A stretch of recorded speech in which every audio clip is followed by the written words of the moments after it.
그 여러분들 월요일 날 여론조사 나오는 거 보고 놀라신 분들이 있을 거예요. 리얼미터 여론조사 양자 대결 시 윤석열 51.6. 야, 어떻게 51.6이냐? 또 공교롭게도 51.6. 이재명 32.3. 윤석열 이낙연 양자 대결. 윤석열 51. 이낙연 30% 이렇게. 어처구니가 없네. 금요일 날 리얼미터가 조사했다는 여론조사가 응답률이요 무려 3.5%입니다. 이야. 고생했네요. 고생했다 진짜. 그러니까 나는 이게 이 여론조사가 다시 한번 말씀드리지만 어떤 흐름을 보여줄 수는 있는데 사실 보궐선거도 마찬가지예요. 여러 여론조사가 이런 방식으로 여론 이러니까 여러분들 따라와 가서 여론조사에 따라가 버린 거예요. 이게 악의적인 거라고 보는 거고. 그리고 지금 KOSI 한국사회여론연구소 여론조사도 있었죠. 요거는 윤석열 33.7, 이재명 27.1, 이낙연 11.0 이런 정도였거든요.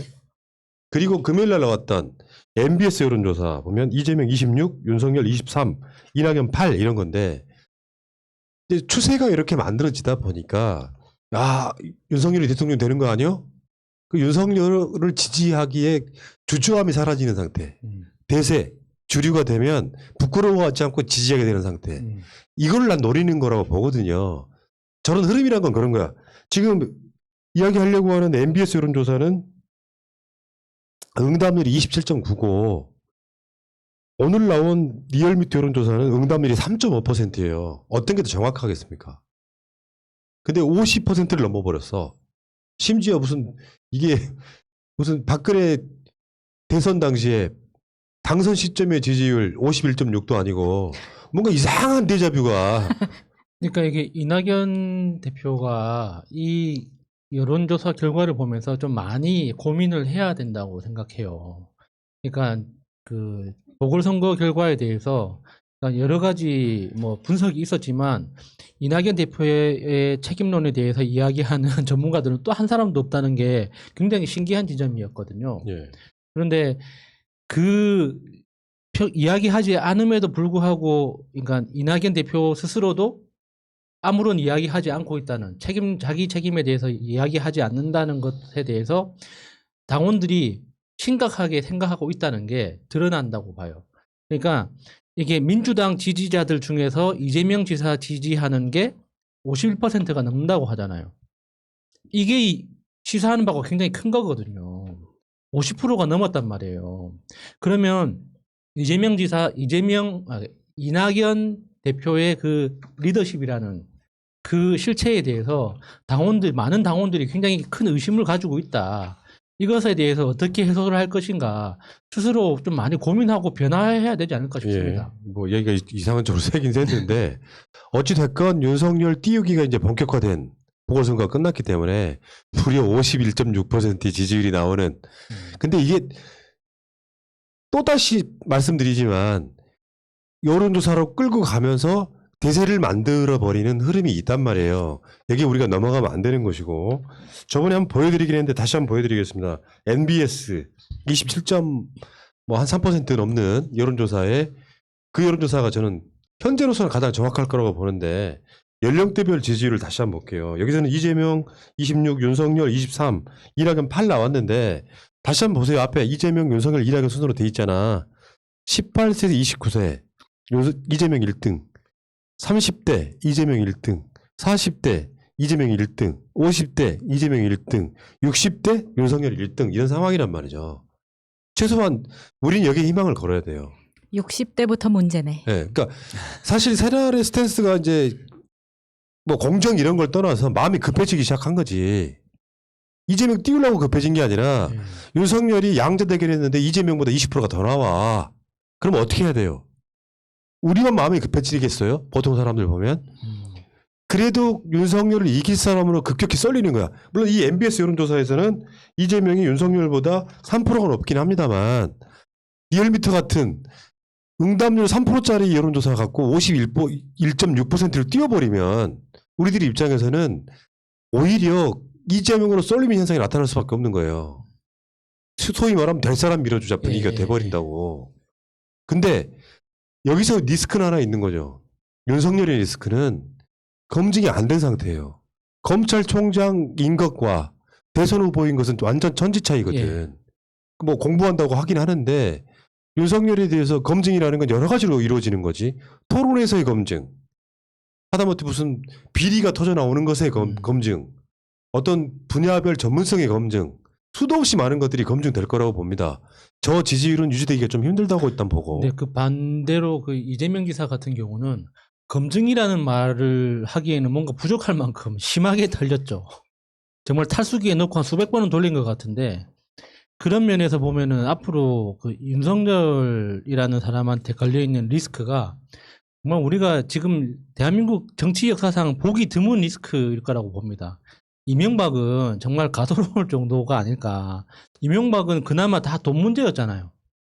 다 돈 문제고 재산 문제고 이런 거였는데, 지금 알려진 바로는 저도 잘 모릅니다만 여러 가지 재미있는 스토리가 많이 숨어 있다고 하니까 두고 볼 만하죠. 근데 이재명의 가장 큰 장점은 뭐 실행력 이런 걸 떠나서 상당히 검증됐다는 장점이 있죠. 그러니까 그러저러한 뭐 이야기가 있어도 이재명 검증하겠다고 하는 사람들이 찍는 거니까. 예를 들면 저번에 수사받아가지고 대법원에서 무죄 나기까지 그 과정들이면은 대선 주자보다 더 혹독하게 검증한 거 아닙니까? 그런 면에서 저는 그 우리 민주당의 진짜 리스크는 민주당 안에 있다고 봐요. 그러니까 절대적으로 유력한 대선 주자가 이재명 지사로 계속 기울면 기울수록 이재명 지사를 비토하는 사람들의 그 어떤 실천력 있잖아요. 그러니까 좋게 이야기해서 실천력인데 그 꼬장 부리는 거. 당 내에서 파토내기 위해서 끝까지 이렇게 수긍하지 않고 그 당 분위기를 비틀려고 애쓰는 일부 세력들이 분명히 존재하거든요. 저는 그 세력이 민주당의 진짜 리스크라고 생각해요. 뭐 윤석열이나 무슨 뭐 홍준표나 국민의힘, 안철수 이런 것들은 진짜 아무것도 아닙니다. 그 사람들은 우리가 원래 싸워야 될 대상이기 때문에 그냥 우리가 정해진 규칙대로 싸우면 되는 건데, 이게 유력한 대선 주자를 한 명이 분명히 부상하고 있는데도 불구하고 그 사람은 성골이 아니고 서울대 출신이 아니고 주류 출신이 아니기 때문에 나는 인정할 수 없다. 저 새끼가 나보다 잘난 게 뭐가 있다고. 이런 식으로 생각하는 민주당 내 그 무리들이 분명히 존재하거든요. 아주 일부겠지. 저는 그 사람들이 제일 위험하다고 생각합니다. 아니 근데 저도 일부라고 생각을 하는데 걔네들이 뭐라 그래야 되지? 좀 독하게 움직이는 게 문제라고 생각을 해요. 그런 예를 들면 뭐 민주당 내부에서 굉장히 디테일하게 일어난 어떤 해프닝에 대해서 조중동에 제보를 한다던가 국민의힘에 제보를 한다던가 이런 식의 행동을 하는 사람들이 있기 때문에 그건 민주당 지지자가 아니지. 그러면서 얘 뭐라고 하냐면 사실 또 트위터에서 많이 있잖아요. 본인들이 닉네임이 트위터와 당 게시판에 똑같이 맞추지 마라. 이런 지령을 또 내리더라고요. 그러니까 왜냐면 단계는 사실 거기에 심한 이야기를 쓰면은 개인 정보를 다 컨펌하고 들어가기 때문에 고소 걸려면 걸 수 있습니다.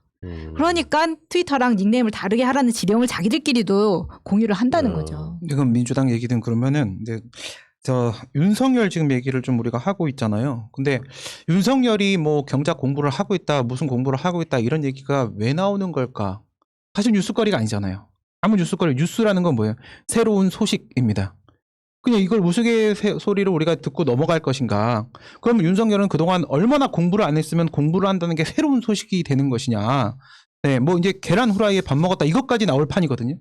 그러면 왜 이렇게까지 하는 것일까라는 생각을 해보면요. 사실 김종인이가 나가면서 그런 얘기를 했죠. 이건 국민의힘의 승리지 단일화 안철수와의 합작이 아니었다라고 얘기했습니다. 그럼 이 얘기를 한 이유는 무엇인가? 그리고 나서 국민의힘은 다시 아사리판이다 라고 얘기를 했어요. 이게 사실 저는 어떤 흐름이 있다고 생각하거든요. 그러니까 안철수를 먼저 제껴버립니다. 안철수를 제3지대에서 아예 빼버려요. 그리고 나서 국민의힘의 힘을 빼버려요. 그래서 그 제3지대에다가 윤석열을 갖다가 배치를 시키려고 하는 거예요. 근데 사실 얘네들이 지금 생각할 수 있는 후보가 사실 윤석열밖에 없어요. 근데 지금 상당히 높게 나오는 것처럼 보이죠. 그런데 잘 생각해 보시게 되면 윤석열에 대한 비호감도에 대한 여론조사도 있습니다. 비호감도가 1등이에요. 윤석열이. 그럼 윤석열한테 왜 이런 지지율이 나오는 것일까? 저쪽의 보수 세력들 같은 경우에는요. 찍을 지금 후보가 없어요. 국민의힘에서 단 한 명도 내놓지 못하고 있는 상태이기 때문에 그렇다고 민주당 후보를 찍을 수는 없어. 어쨌든 선택지가 뭐 3개야, 4개야. 4개 중에 하나를 찍긴 찍어야 돼. 찍긴 찍어야 되는데 내가 찍을 놈이 없는 거야. 그러니까 윤석열한테 갈 수밖에 없는 거거든요. 그러면 이 윤석열한테 갔을 때 친박이나 친이 애들이 과연 윤석열을 나중에 지지할까? 그럼 국진당은 얘네가 제3지대 김종인과 함께 틀면은 그러면 과연 지지할까? 검증받은 적 한 번도 없는 중이죠. 그다음에 비호감도 엄청나게 높죠. 가족 문제 있죠. 그러니까 이런 상황이기 때문에 그래요. 결국은 쟤네들은 내세울 사람이 아무도 없어요. 아무도 없기 때문에 윤석열을 이렇게까지 포장을 해줘야만 되는 거고 그 계획을 지금 김종인이 하나하나 만들고 있지만 네. 너무 버거운 거죠 지금. 그러니까 지금 그 리얼미터의 51.6% 여론조사가 상당 부분 우리 쪽에 결집을 가져올 가능성이 높아요. 그러니까 점점 이제 2등이 밀려나는 구조에 있을 가능성이 높고 이제 그것 중에 이제 사람들이 뭐 소위 말하면 그 극문들 제외하고 이재명 선택을 꺼리는 이유들이 있잖아요. 뭐 논란이 됐던 것들. 근데 잘 생각해 보면 뒤집어 보면은 이재명한테 비리 구조가 하나도 없다는 게 난 대단하다고 느껴지는 게 그 수사 과정에서 누구한테 돈을 받았다 이런 게 한 건도 안 나와. 나 그게 되게 놀랍더라고요. 그러니까 예를 들면 뭐 다 실드가 가능한 것들이잖아요. 검사 사칭 본인이 한 게 아니라 방송 프로그램 만든 PD의 그 옆에 있었다고 검사 사칭권 이런 이야기가 나오고 뭐 김부선 건은 이제 마청이 너무 잘 알죠. 김부선 전문가 계시니까. 김부선에 비하면 사실 줄리는 시작도 안 한 겁니다. 그러네 진짜. 그러니까 김부선 건은 사실 좀 뭐 어떻게 보면 대내 망상 뭐 이런 정도로 받아들이면 될 것 같고 그냥 웃어도 넘어가도 될 것 같고 나머지 건들도 다 뒤져보면 사실 별거 아닌 문제들 부분 사건이나 논란이 있을 수 있는데 그게 해명이 되고 이해되면 끝나는 거라고 생각하거든요. 근데 이 과정들을 조금만 거치면은 저는 이렇게 봐요. 그래도 검증이 어느 정도 한 80%는 된 이재명하고 시작도 안 해서 검증 자체는 아예 안 한 윤석열하고는 분명히 차이가 있을 거고 앞으로 남아있는 대선 10여 개월 정도 그 기간 동안에 재밌을 것 같은데 진짜 재밌는 꼴은 어떤 꼴이겠어요? 전 제가 봤을 때 대한민국에서 가장 토론 잘하는 정치인 꼽으라면 두 사람 꼽아요. 유시민, 이재명입니다. 만약에 이재명과 윤석열이 토론하는 모습 한번 상상을 한번 해보세요. 다방면에 엄청난 논리적인 이재명하고 윤석열하고 토론이 되겠냐는 이야기죠. 그건 직접적인 비교도 가능할 테니까. 자, 어쨌건 저는 최소한 그 민주 진보 진영에서는 이재명 대세론이 이제 확산될 가능성이 높아졌다. 저쪽은 윤석열 띄우려고 한 여론조사가 이쪽에 반대로 그런 작용을 한다는 그렇죠. 거죠. 네. 여기까지 하겠습니다.